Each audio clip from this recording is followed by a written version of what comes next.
ಒಂದು ಕಾಡಿನಲ್ಲಿ ಒಂದು ದೊಡ್ಡದಾದ ಕೊಳವಿತ್ತು. ಆ ಕೊಳದಲ್ಲಿ ಒಂದು ಮೊಸಳೆ ವಾಸವಿದ್ದಿತು.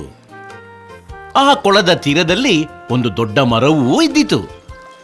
ಆ ಮರದಲ್ಲಿ ಕೆಲವು ಕೋತಿಗಳು ವಾಸಿಸುತ್ತಿದ್ದುವು. ಆ ಕೋತಿಗಳಲ್ಲಿ ಒಂದು ಕೋತಿಯು ಮೊಸಳೆಯ ಒಳ್ಳೆಯ ಸ್ನೇಹಿತನಾಗಿತ್ತು. ಅವೆರಡೂ ಯಾವಾಗಲೂ ಬೆಳಿಗ್ಗೆ ಮತ್ತು ಸಂಜೆ ಒಬ್ಬರನ್ನೊಬ್ಬರು ಭೇಟಿಯಾಗುತ್ತಿದ್ದರು. ಅವರು ಎಲ್ಲದರ ಬಗ್ಗೆ ಮಾತೂ ಆಡುತ್ತಿದ್ದರು. ಕೆಲವೊಮ್ಮೆ ಆ ಮೊಸಳೆ ಕೋತಿಯನ್ನು ತನ್ನ ಬೆನ್ನ ಮೇಲೆ ಕೂರಿಸಿ ಕೆರೆಯಲ್ಲಿ ವಿಹಾರ ಕೂಡ ಮಾಡಿಸುತ್ತಿತ್ತು.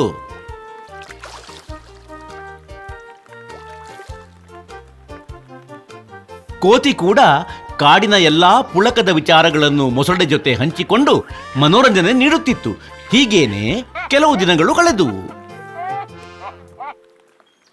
ಆದರೆ ಆ ಮೊಸಳೆಗೆ ಒಂದು ದಿನ ಸ್ನೇಹಿತನ ಭೇಟಿಯಾಯಿತು. ಆ ಸ್ನೇಹಿತ ಮೊಸಳೆಗೆ ಹೇಳುತ್ತದೆ, ಅರೆ, ನಿನ್ನ ಆ ಕೋತಿಯ ಜೊತೆಗಿನ ಸ್ನೇಹ ಬಹಳ ವಿಚಿತ್ರವಾದುದೇ ಸರಿ. ಇದು ಹೇಗಾಯಿತು? ಅರೆ, ನಾನು ಬಹಳ ಸಣ್ಣವನಾಗಿದ್ದಾಗೋ ಒಂದು ದಿನ ಕೆಸರಿನಲ್ಲಿ ಸಿಕ್ಕಿ ಹಾಕಿಕೊಂಡಿದ್ದೆ. ಆ ಸಮಯದಲ್ಲಿ ಈ ಕೋತಿ ಒಂದು ಮರದ ರೆಂಬೆಯನ್ನು ನನ್ನ ಕಡೆ ಬಿಸಾಡಿ ನನ್ನ ಪ್ರಾಣ ಉಳಿಸಿತ್ತು. ಆ ದಿನದಿಂದ ನಾನು ಮತ್ತು ಆ ಕೋತಿ ಬಹಳ ಒಳ್ಳೆಯ ಸ್ನೇಹಿತರಾದೆವು. ಅದೆಲ್ಲ ಸರಿಯಪ್ಪ. ಆದರೆ ನಿನಗಿದು ಗೊತ್ತೇ, ಈ ಕೋತಿಗಳ ಹೃದಯ ತಿನ್ನುವುದಕ್ಕೆ ಬಹಳ ಸ್ವಾದಿಷ್ಟವಾದುದೆಂದು. ಆದರೂ ಎಂದೂ ಸಿಗುವುದೇ ಇಲ್ಲ. ಕೋತಿಗಳು ಬಹಳ ಚಾಲಾಕಿಯಾಗಿರುತ್ತವೆ, ಬಹಳ ಕ್ಷಿಪ್ರ ಬುದ್ಧಿಯವು, ಮತ್ತೆ ಅಷ್ಟು ಬೇಗನೆ ಯಾರ ಕೈಗೂ ಸಿಗುವುದಿಲ್ಲ. ಮತ್ತು ಈ ಕೋತಿ ನಿನ್ನ ಒಳ್ಳೆಯ ಗೆಳೆಯನಲ್ಲವೇ? ನಿನ್ನ ಬೆನ್ನ ಮೇಲೆ ಕೂತು ಸವಾರಿಯೂ ಮಾಡುತ್ತದೆ. ನೀನು ಬಹಳ ಸುಲಭವಾಗಿ ಅದನ್ನು ಕೊಂದು ಅದರ ಹೃದಯ ತಿನ್ನಬಹುದಲ್ಲವೇ? ಅರೇ, ಇಲ್ಲ, ಆ ಕೋತಿಯಂತೂ ನನ್ನ ಒಳ್ಳೆಯ ಗೆಳೆಯನಾಗಿರುವುದು. ನಾನು ಅದರ ಜೊತೆ ಈ ಥರ ಮಾಡುವುದು ಸಾಧ್ಯವಿಲ್ಲ. ಅರೆ ಗೆಳೆಯನೇ, ತಿನ್ನುವ ವಿಷಯ ಬಂದಾಗ ಗೆಳೆಯ ಎಂಬ ಪ್ರಶ್ನೆ ಬರೋದೇ ಇಲ್ಲ. ಹಾಗಾಗಿ ಒಂದು ಬಾರಿ ಆಲೋಚಿಸು. ನಿನಗೆ ಇದೊಂದು ಒಳ್ಳೆಯ ಅವಕಾಶವಾಗಿದೆ. 2-3 ದಿನಗಳ ನಂತರ ಆ ಮೊಸಳೆಗೆ ಇನ್ನೂ 2-3 ಸ್ನೇಹಿತರು ಸಿಕ್ಕಿದರು. ಎಲ್ಲರೂ ಅದಕ್ಕೆ ಇದೇ ಮಾತು ಹೇಳಿದರು. ಆ ಮೊಸಳೆ ಅಲ್ಲಿಂದ ಹೋಗಿ ನಿಜವಾಗಿಯೂ ಕೋತಿಗಳ ಹೃದಯ ಅಷ್ಟು ಸ್ವಾದಿಷ್ಟವಾಗಿಹುದೇ ಎಂದು ಭಾವಿಸುತ್ತದೆ. ನಾನು ಯಾಕೆ ಆ ಕೋತಿ ಗೆಳೆಯನನ್ನು ಕೊಂದು ಅದರ ಹೃದಯ ಸವಿಯಬಾರದು? ಮಾರನೇ ದಿನವೇ ಕೋತಿ ಮತ್ತು ಮೊಸಳೆ ಪರಸ್ಪರ ಆಟವಾಡುತ್ತಿರಲು ಆವಾಗ ಮೊಸಳೆ ಹೇಳುತ್ತದೆ, ಗೆಳೆಯ, ಹೇಗಿರುವೆ? ಬಹಳ ದಿನವಾಯಿತು.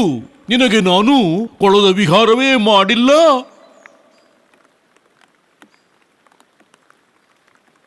ಕೂತುಕೋ ನನ್ನ ಬೆನ್ನ ಮೇಲೆ. ನಿನ್ನನ್ನು ನಾನು ಒಂದು ದೀರ್ಘ ವಿಹಾರಕ್ಕಾಗಿ ಕೊಂಡೊಯ್ಯುವೆ. ಖಂಡಿತ, ನಡಿ. ನನಗಂತೂ ಕೊಳದ ವಿಹಾರ ಮಾಡುವುದು ಬಹಳ ಖುಷಿಯ ವಿಷಯ.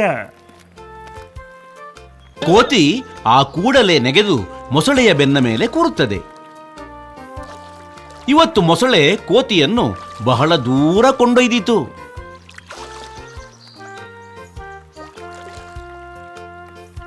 ಕೊಳದ ಮಧ್ಯಭಾಗದಲ್ಲಿ ಹೋಗಿ ಅದು ನಿಂತುಕೊಂಡಿತು. ಅದಕ್ಕೆ ಮನಸ್ಸಲ್ಲಿ ಬಹಳ ದುಃಖವಾಗುತ್ತಿತ್ತು. ತಾನೇನು ತನ್ನ ಗೆಳೆಯನಿಗೆ ಮೋಸ ಮಾಡುತ್ತಿಲ್ಲ ತಾನೇ ಎಂದು. ಆದರೆ ನನಗದರ ಹೃದಯದ ರುಚಿಯನ್ನಂತೂ ನೋಡಬೇಕಲ್ಲವೇ? ಈಗ ನಾನೇನು ಮಾಡಲಿ? ಏನು ಮೊಸಳೆಯನ್ನ, ಯಾಕೆ ಮೌನವಾಗಿದ್ದೀಯೇ? ಏನಾದರೂ ಚಿಂತೆ ಇದೆಯೇ? ಅರೆ, ನನಗೆ ಹೇಳು. ನನ್ನನ್ನು ಕ್ಷಮಿಸು ನನ್ನ ಗೆಳೆಯ. ಆದರೆ ನಿನ್ನ ಜೊತೆ ನಾನಿದನ್ನು ಮಾಡಲೇಬೇಕಿದೆ. ಏನು ಮಾಡುವನಿದ್ದೀಯೇ ನೀನು? ನಾನು ನಿನ್ನನ್ನು ಕೊಂದು ನಿನ್ನ ಹೃದಯ ತಿನ್ನುವವನಿದ್ದೇನೆ. ನನ್ನ ಅರಿವಿಗೆ ಬಂದಿರುವುದು ಕೋತಿಗಳ ಹೃದಯ ಬಹಳ ರುಚಿಕರವಾದುದೆಂದು, ಮತ್ತು ನನಗೆ ಅದರ ರುಚಿಯನ್ನು ಸವಿಯಲೇಬೇಕು. ಇದೇನು ಹೇಳುತ್ತೀಯ ಗೆಳೆಯ? ನಾವು ಬಹಳ ಆಪ್ತ ಗೆಳೆಯರಲ್ಲವೇ? ಆದರೆ ಇದ್ದಕ್ಕಿದ್ದ ಹಾಗೆ ನಿನಗೇನಾಯಿತು ಈಗ? ಓ, ನಾನಂತೂ ನಿನ್ನನ್ನು ಈಗ ಕೊಂದು ನಿನ್ನ ಹೃದಯ ತಿಂದೇ ತಿರುತ್ತೇನೆ ನೋಡು. ಈಗ ಕೋತಿಗೆ ತಿಳಿಯಿತು ಅದರ ಪ್ರಾಣಕ್ಕೆ ಕುತ್ತು ಇರುವುದೆಂದು. ಆದರೆ ಅದು ಕೊಳದಿಂದ ಈಜಿಕೊಂಡು ಬರುವುದು ಅಸಾಧ್ಯವಾಗಿತ್ತು. ತಾನು ಎಲ್ಲಾ ರೀತಿಯಲ್ಲೂ ಸಿಕ್ಕಿ ಹಾಕಿಕೊಂಡಿರುವೆ ಎಂದು ಕೋತಿಗೆ ತಿಳಿಯಿತು. ಅದು ಬಹಳ ಸಮಾಧಾನದಿಂದ ತನ್ನಷ್ಟಕ್ಕೆ ಆಲೋಚಿಸಿತು ಮತ್ತು ಕೂಡಲೇ ಮೊಸಳೆಯ ಹತ್ತಿರ ಹೇಳಿತು, ಸರಿ ಆಯಿತು, ಒಬ್ಬ ಗೆಳೆಯನಾಗಿ ನಿನ್ನ ಈ ಇಚ್ಛೆಯನ್ನು ಪೂರೈಸುವೆ. ನಾನು ತಯಾರಿದ್ದೇನೆ. ನಡಿ, ನನ್ನನ್ನು ತೀರಕ್ಕೆ ಕೊಂಡೊಯ್ಯಂತೆ. ತೀರಕ್ಕೆ ಯಾಕೋಗಬೇಕು? ನಾನು ನಿನ್ನನ್ನು ಇಲ್ಲೇ ಕೊಂದು ನಿನ್ನ ಹೃದಯ ತಿನ್ನಬಹುದಲ್ಲವೇ? ಆಗ ಕೋತಿ ನಗುತ್ತಾ ಹೀಗೆ ಹೇಳಿತು, ಅರೆ, ನಾವು ಕೋತಿಗಳು ಬಹಳ ಜಾಣರಾಗಿರುವೆವು. ನಮ್ಮ ಹೃದಯ ನಾವು ನಮ್ಮ ಜೊತೆ ಕೊಂಡೊಯ್ಯುವುದಿಲ್ಲ. ಯಾಕಂದ್ರೆ ನಮ್ಮ ಹೃದಯ ರುಚಿಕರವಾಗಿರುವುದಲ್ಲವೇ? ಅದಕ್ಕೆ ಹಾಗಾಗಿ ಅದನ್ನು ಯಾರು ಬೇಕಾದರೂ ತಿನ್ನುತ್ತಾರೆ. ನಾವು ನಮ್ಮ ಹೃದಯವನ್ನು ಒಂದು ಖಾಸಗಿಯಾದ ಜಾಗದಲ್ಲಿ ಇಟ್ಟಿರುತ್ತೇವೆ. ಆ ಜಾಗವು ತೀರದಾಚೆ ಇರುವ ಆ ಮರದ ಹಿಂಭಾಗವಾಗಿದೆ. ನಡಿ, ನನ್ನನ್ನು ಅಲ್ಲಿಗೆ ಕೊಂಡೊಯ್ಯು. ಈಗ ಮೊಸಳೆಗೆ ಬಹಳ ಖುಷಿಯಾಯಿತು. ಅದಕ್ಕೆ ರುಚಿಕರವಾದ ಹೃದಯ ಸಿಗುವುದರಲ್ಲಿತ್ತಲ್ಲವೇ? ಅದು ತ್ವರಿತವಾಗಿ ಆ ಕೋತಿಯನ್ನು ಕಿನಾರೆಗೆ ತಂದು ಬಿಟ್ಟಿತು. ತೀರ ಬರುತ್ತಿದ್ದಂತೆಯೇ ಕೋತಿ ಛಂಗನೆ ನೆಗೆದು ನೆಲ ಸೇರಿತು ಮತ್ತು ಮರವನ್ನು ಹತ್ತಿತು. ಅದು ಮನಸ್ಸಿನೊಳಗೆ ತುಂಬಾ ದುಃಖಪಟ್ಟಿತು. ಅದೇ ಸಮಯ ಅದಕ್ಕೆ ಮೊಸಳೆಯ ಮೇಲೆ ಬಹಳ ಸಿಟ್ಟೂ ಇದ್ದಿತು. ನನ್ನ ಇಷ್ಟು ಒಳ್ಳೆಯ ಸ್ನೇಹಿತನಾಗಿಯೂ ನನ್ನ ಜೊತೆ ಬಹಳ ದ್ರೋಹ ಬಗೆಯಿತು. ಹಾಗಾಗಿ ಅದಕ್ಕೊಂದು ಪಾಠ ಕಲಿಸಲೇಬೇಕು. ನಂತರ ಕೋತಿಯು ಮರದಿಂದ ಒಂದು ಸಣ್ಣ ರೆಂಬೆಯನ್ನು ತುಂಡು ಮಾಡಿತು. ಅದನ್ನು ಕೈಯಲ್ಲಿ ತಗೊಂಡು ಮರದಿಂದ ಕೆಳಗಿಳಿಯಿತು ಮತ್ತು ಕೆಳಗೆ ತೀರಕ್ಕೆ ಹೋಗಿ ಮೊಸಳೆಗೆ ಹೀಗೆ ಹೇಳಿತು, ಅರೆ ಮೊಸಳೆ ಅಣ್ಣನೇ, ಒಂದು ಚಿಂತೆಯ ಮಾತಿದೆ ಗೆಳೆಯ. ಚಿಂತೆಯೇ? ಏನದು ಚಿಂತೆ? ಅರೆ, ವಿಷಯ ಇಂತಿದೆ ನೋಡು. ಏನಂದ್ರೆ ನಮ್ಮ ಹೃದಯವಿದೆಯಲ್ಲ, ಅದು ವಯಸ್ಸಾದಂತೆ ದೊಡ್ಡದಾಗುತ್ತಾ ಹೋಗುವುದು. ಈಗ ನನ್ನ ವಯಸ್ಸಂತೂ ಜಾಸ್ತಿಯೇ ಅಲ್ಲವೇ? ಹಾಗಾಗಿ ನನ್ನ ಹೃದಯವು ಕೂಡ ಬಹಳ ದೊಡ್ಡದಾಗಿದೆ. ಹೀಗಾಗಿ ನೀನು ಅದನ್ನಂತೂ ಈಗ ನುಂಗಲಾರೆ. ಯಾಕಂದ್ರೆ ನಿನ್ನ ಬಾಯಿಯಂತೂ ಅಷ್ಟಕ್ಕೆ ತೆರೆಯಲಾರದಲ್ಲ. ಅರೆ, ಇದೇನು ಹೇಳುತ್ತೀಯ ನೀನು? ನನ್ನ ಬಾಯಿಯಂತೂ ಬಹಳ ದೊಡ್ಡದೇ ಅಲ್ಲವೇ? ನಾನು ಅದನ್ನು ನನ್ನಿಷ್ಟದಂತೆ ದೊಡ್ಡದು ಮಾಡಬಲ್ಲೆ.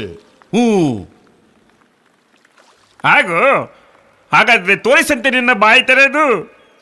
ಈಗ ಮೊಸಳೆಯು ತನ್ನ ಬಾಯಿ ತೆರೆದು ತನ್ನ ಚರ್ಮವನ್ನು ವಿಸ್ತಾರಗೊಳಿಸಲು ಪ್ರಾರಂಭಿಸಿತು. ಅರೆ, ಅಷ್ಟೇ ಅಲ್ಲ ಅಣ್ಣ, ನನ್ನ ಹೃದಯವಂತೂ ಇದಕ್ಕಿಂತ ದೊಡ್ಡದಿದೆ. ಇನ್ನೂ ಸ್ವಲ್ಪ ಅಗಲವಾಗಿ ತೆರೆಯುವಂತೆ. ಈಗ ಮೊಸಳೆ ತನ್ನ ಬಾಯಿಯನ್ನು ಇನ್ನೂ ಅಗಲವಾಗಿ ತೆರೆಯಿತು. ಯಾವಾಗ ಕೋತಿಗೆ ಮೊಸಳೆಯು ಇದಕ್ಕಿಂತ ಜಾಸ್ತಿ ಅಗಲವಾಗಿ ಬಾಯಿ ತೆರೆಯಲಾರದೆಂದು ತಿಳಿಯಿತೋ, ಆವಾಗ ಆ ಕೋತಿಯು ತಾನು ತಂದ ಆ ರೆಂಬೆಯ ತುಂಡನ್ನು ಕೂಡಲೇ ಅದರ ಬಾಯಿಗೆ ನೀಳವಾಗಿ ಇಟ್ಟು ಅದನ್ನು ಸಿಕ್ಕಿ ಹಾಕಿಸಿತು. ಈಗ ಮೊಸಳೆಯು ಸಿಕ್ಕಾಕೊಳ್ತು. ಅದೀಗ ಬಾಯಿಯನ್ನು ಇನ್ನೂ ಹೆಚ್ಚು ತೆರೆದುಕೊಳ್ಳಲಾಗದು ಮತ್ತು ಮುಚ್ಚಲು ಆಗದಂತಿತ್ತು. ಆ ಮರದ ರೆಂಬೆ ಅದರ ದವಡೆ ಮಧ್ಯೆ ಈ ಥರ ಇತ್ತು. ಮೊಸಳೆ ಸ್ವಲ್ಪ ಬಾಯಿ ಮುಚ್ಚಲು ಪ್ರಯತ್ನಿಸಿದರೂ ಅದಕ್ಕದು ಚುಚ್ಚುತ್ತಿತ್ತು. ಅದು ಬಹಳ ಜಬರ್ದಸ್ತಾಗಿ ಆ ರೆಂಬೆಯನ್ನು ತೆಗೆಯಲು ಪ್ರಯತ್ನಿಸ ಹತ್ತಿತು. ಆದರೆ ಅದನ್ನು ತೆಗೆಯಲು ಸಾಧ್ಯವಾಗಲೇ ಇಲ್ಲ. ಹಾಗಾಗಿ ಅದು ಕೋತಿಯ ಎದುರು ಅಂಗಾಲಾಚಲು ಪ್ರಾರಂಭಿಸಿತು. ಅರೆ ಗೆಳೆಯ, ನನಗೆ ಸಹಾಯ ಮಾಡು. ಈ ರೆಂಬೆ ನನ್ನ ಬಾಯಿಯಲ್ಲಿ ಸಿಕ್ಕಿ ಹಾಕಿಕೊಂಡಿರುವುದು. ಈಗ ನನಗೆ ಬಾಯಿ ಮುಚ್ಚಲು ಸಾಧ್ಯವಾಗುತ್ತಿಲ್ಲ. ಈ ರೆಂಬೆ ತೆಗೆಯದಿದ್ದರೆ ನಾನು ಆಹಾರ ಹೇಗೆ ತಿನ್ನಲಿ? ಆಹಾರ ತಿನ್ನದಿದ್ದಲ್ಲಿ ನಾನು ಹಸಿವೆಯಿಂದ ಸಾಯುವೆ ಗೆಳೆಯ. ನೀನು ನನ್ನ ಒಳ್ಳೆಯ ಗೆಳೆಯನು. ಕೂಡಲೇ ಬಂದು ನನಗೆ ಸಹಾಯ ಮಾಡು. ಅರೆ ಮೂರ್ಖ ಮೊಸಳೆಯೇ, ನಿನಗೇನು ಎಷ್ಟು ಅರಿವಿಲ್ಲವೇ? ಅಂದ್ರೆ ಯಾವುದೇ ಪ್ರಾಣಿ ತನ್ನ ಶರೀರದ ಒಂದು ಅಂಗವನ್ನು ತೆಗೆದು ಬೇರೆ ಎಲ್ಲಿಯಾದರೂ ಇಡದೆಂದು. ಮತ್ತು ಈಗ ನೀನು ಗೆಳೆತನದ ಮಾತನಾಡುತ್ತೀಯೇ? ನೀನು ನನ್ನನ್ನು ಕೊಂದು ನನ್ನ ಹೃದಯ ತಿನ್ನುವ ಆಲೋಚನೆ ಇರುವಾಗ ಈ ಮಾತು ಎಲ್ಲಿಗೆ ಹೋಗಿತ್ತು? ಈಗ ಹೋಗು, ಅನುಭವಿಸು ನಿನ್ನ ತಪ್ಪಿನ ಶಿಕ್ಷೆ. ಅರೆ ಗೆಳೆಯ, ನನ್ನನ್ನು ಕ್ಷಮಿಸು. ನನ್ನಿಂದ ತಪ್ಪಾಗಿ ಹೋಯಿತು. ಇನ್ನು ಇನ್ನು ಇನ್ನು ಮುಂದೆ ಎಂದಿಗೂ ಇಂಥ ತಪ್ಪು ಮಾಡಲಾರೆ. ಈಗ ನಾನು ನಿನಗೆ ಖಂಡಿತ ಸಹಾಯ ಮಾಡಲಾರೆ. ಯಾಕಂದ್ರೆ ಒಂದು ವೇಳೆ ನಿನ್ನನ್ನು ನಾನು ಈ ಕಷ್ಟದಿಂದ ಪಾರು ಮಾಡಿದರೆ ನೀನು ಪುನಃ ನನ್ನನ್ನು ಕೊಲ್ಲಲು ಪ್ರಯತ್ನಿಸಬಹುದು. ಬೇರೆ ಯಾರಾದರೂ ಈ ರೆಂಬೆಯನ್ನು ನಿನ್ನ ಬಾಯಿಂದ ತೆಗೆದು ಸಹಾಯ ಮಾಡಬಹುದು. ಆದರೆ ಒಂದು ಮಾತು ಖಂಡಿತ ನೆನಪಿಡು. ನೀನು ಇವತ್ತು ಒಬ್ಬ ಒಳ್ಳೆಯ ಸ್ನೇಹಿತನನ್ನು ಕಳೆದುಕೊಂಡಿದ್ದೀಯೆ. ಅದಕ್ಕೇನೆ ಜೀವನದಲ್ಲಿ ಯಾವ ಗೆಳೆಯನಿಗೂ ದ್ರೋಹ ಬಗೆಯಬೇಡ. ಹಾಗಾಗಿ ಮಕ್ಕಳೇ, ನಮಗೆ ಈ ಕಥೆಯಿಂದ ಕಲಿಯೋದಕ್ಕೆ ಇರುವುದೆಂದರೆ ನಾವು ನಮ್ಮ ಸ್ನೇಹಿತರೊಡನೆ ಯಾವಾಗಲೂ ಸ್ನೇಹದಿಂದಿರಬೇಕು ವಿನಃ ಅವರಿಗೆ ಎಂದಿಗೂ ದ್ರೋಹ ಬಗೆಯಬಾರದು.